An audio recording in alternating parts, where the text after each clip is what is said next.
राधे राधे दोस्तों। श्रीमद् भगवत गीता का चौथा अध्याय। श्री कृष्ण भगवान जी बोले, इस अविनाशी कर्म योग को मैंने सूर्य से कहा, सूर्य ने मनु से कहा और मनु ने राजा इक्ष्वाकु से कहा।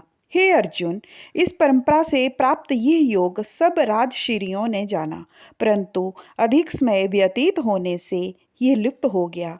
वहीं प्राचीन योग आज तुमको मैंने बताया है, क्योंकि तुम मेरे भक्त और मित्र हो। यह योग रहस्य अति उत्तम है। अर्जुन कहने लगे, आपका जन्म तो अभी हुआ है और सूर्य का जन्म बहुत पहले हुआ था। मैं कैसे मानूं कि आपने सूर्य को यह योग बताया था। श्री कृष्ण जी बोले, हे अर्जुन, मेरे और तुम्हारे अनेक जन्म हो चुके हैं, मुझे याद है और तुम भूल गए हो। जन्म से रहित अविनाशी संपूर्ण प्राणियों का स्वामी अपनी प्रकृति में स्थित हूँ, तथापि अपनी माया से जन्मता हूँ। हे भारत, जब जब धर्म की हानि होती है और अधर्म का प्राबल्य होता है, तब तब मैं ही जन्म लेता हूँ। साधुओं की रक्षा, पापियों का नाश और धर्म की स्थापना करने के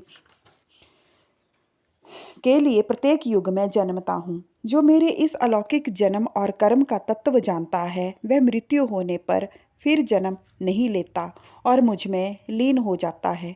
इस भांति मोह, भय और क्रोध को त्याग कर मुझ में भक्ति करके और मेरी शरणागति हो। बहुत से मनुष्यों ज्ञान रूपी तप से पवित्र होकर मुझ में मिल गए हैं। जो जिस भाव से मेरा पूजन करता है, उसको मैं उसी प्रकार का फल देता हूँ। हे पार्थ, मनुष्य सब प्रकार से मेरे मार्ग का अनुसरण करते हैं, अर्थात ये चाहे जिसकी सेवा करें वह मेरी ही सेवा है। मनुष्य लोक में कर्म सिद्धि की इच्छा करने वाले देवताओं का पूजन करते हैं, क्योंकि इस लोक में कर्म की सिद्धि शीघ्र होती है। मैंने चारों वर्णों की सृष्टि अपने अपने गुण और कर्म से की है। सृष्टि का कर्ता मैं ही हूँ, तथापि मुझे अकर्ता अविनाशी जानो। कर्म मुझको वृद्ध नहीं कर सकते, तथापि कर्म फल में मेरी कामना नहीं है। इस प्रकार जो मुझको पहचानता है, वह कर्मों के बंधन में नहीं पड़ता। अतएव पूर्व पुरुषों के लिए हुए कर्म को तू भी कर। हे अर्जुन, कर्म क्या है, अकर्म क्या है, इसके विचार में विद्वान की बुद्धि भी चकरा जाती है। उसी कर्म का वर्णन मैं तुमसे करूंगा, जिसके जानने से संसार के बंधन छूटकर मोक्ष के भागी होंगे। कर्म, विकर्म और अकर्म तीनों को जानना आवश्यक है, क्योंकि कर्म की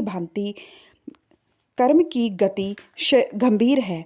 हे अर्जुन, जो कर्म करने की कोई कामना नहीं रखता और जिसके समस्त कर्म ज्ञान रूपी अग्नि से भस्म निर्मल हो गए हैं, उसको पंडित कहलाते हैं। जो कर्म फल की आशा छोड़कर करता है और उनमें आसक्ति भी नहीं रखता और निराश्रय ही संतुष्ट रहता है, ऐसा मनुष्य कर्मों में घिरा रहने पर भी मानो कुछ नहीं करता। देव योग से जो कुछ मिल जाए उसी पर संतुष्ट रहता है। जो हर्ष, शोक आदि द्वंद्वों में से मुक्त है तथा किसी से ईर्ष्या नहीं करता, कर्म की सिद्धि या असिद्धि में भेद नहीं समझता, वह कर्म करता हुआ भी उसमें नहीं बंधता। जो फल की इच्छा नहीं रखता, वह वासना से दूर हो गया है। ज्ञान में जिसका मन अचल है, जो यज्ञ के कर्म करता है, वे सब कर्म लुप्त हो जाते हैं। हवन करने का पदार्थ भी ब्रह्म है, आहुति देने वाला भी ब्रह्म है। इस प्रकार जिसकी बुद्धि में सब कर्म ज्ञानमय है, उसको ब्रह्म प्राप्त होता है। कोई कोई कर्मयोगी देवताओं की पूजा करते हैं और ज्ञान योगी ब्रह्म रूप अग्नि में यज्ञ रूप से हवन कर परमात्मा का भजन करते हैं। कोई ऐसे हैं जो अपनी इंद्रियों को तथा कर्मों को स्वयं रूपी अग्नि में होम कर देते हैं, और कितने ही इंद्रिय रूप अग्नि में इंद्रियों के रूप शब्द आदि विषयों को होम देते हैं। कितने ही लोग इंद्रियों के सब कर्मों को और प्राणों के कर्मों को आत्मज्ञान से प्रज्वलित स्वयं रूप अग्नि में होम देते हैं। कोई तो द्रव्य यज्ञ करते हैं, कोई तप यज्ञ, कोई योग यज्ञ, कोई स्वाध्याय और कोई ज्ञान रूपी यज्ञ करते हैं, और कोई प्राणायाम में तत्पर रहने वाले योगी प्राण और अपान वायु में प्राण को रोकते हैं और प्राण वायु से अपान वायु का लय करते हैं। कोई आहार को निरंतर कम करके प्राण को होमते हैं। वे यज्ञ देवता हैं और यज्ञ से ही इनके सब पाप नष्ट हो जाते हैं।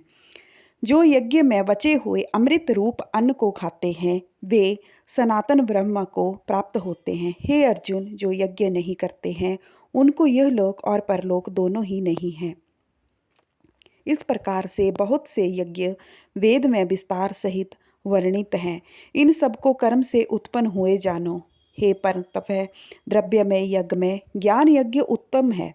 हे पार्थ, फल सहित सब कर्म ज्ञान में समाप्त हो जाते हैं। सो उस ज्ञान यज्ञ का तत्वदर्शी और ज्ञानी लोग तुमको उपदेश करेंगे। इसीलिए तुम उनकी सेवा करना और उनको विनय पूर्वक प्रसन्न करके ज्ञान यज्ञ जानना। इस ज्ञान का लाभ प्राप्त करके तुमको ऐसा मोह फिर नहीं होगा। इसी ज्ञान से समस्त प्राणियों को तुम अपने में और मुझ में देखोगे। यदि सब प्राणियों से भी अधिक पाप करने वाले हों तो भी ज्ञान रूपी नौका से ही सब पाप रूपी समुद्र को पार कर जाओगे। हे अर्जुन, जिस प्रकार प्रज्वलित अग्नि लकड़ी को जलाकर भस्म कर देती है, वैसे ही ज्ञान रूपी अग्नि सब कर्मों को भस्म कर डालती है। इस लोक में ज्ञान के समान पवित्र और कुछ नहीं है। हे ब्रह्म, बहुत काल पर्यंत कर्म योग से सिद्ध हुए पुरुषों को अपने आप ही प्राप्त होता है। जो श्रद्धावान पुरुष इंद्रियों को जीतकर ब्रह्म या ज्ञान में लगा रहता है वह ज्ञान को प्राप्त करता है और ज्ञान को पाकर अल्प समय में शांति को पा जाता है। अज्ञानी, श्रद्धा रहित, जिनके मन में संदेह है, ऐसे जो पुरुष हैं वह नष्ट हो जाते हैं। जिनके मन में संदेह रहता है उनको यह लोक परलोक और सुख कुछ भी प्राप्त नहीं होता। जिसके परमेश्वर आराधना और निष्काम कर्मयोग के आश्रय से कर्म बंधन त्याग दिए हैं, हे अर्जुन, उस आत्मज्ञानी पुरुष को कर्म नहीं बांधते। अतएव अज्ञान से उत्पन्न हुए चित्त के इस संशय को ज्ञान रूपी तलवार से काटकर मेरे बताए हुए कर्म योग को करने के लिए प्रस्तुत हो जाओ। राधे राधे। दोस्तों, अगर आपको मेरी वीडियोस अच्छी लगती हैं तो प्लीज़ इसे लाइक, शेयर और सब्सक्राइब ज़रूर करें।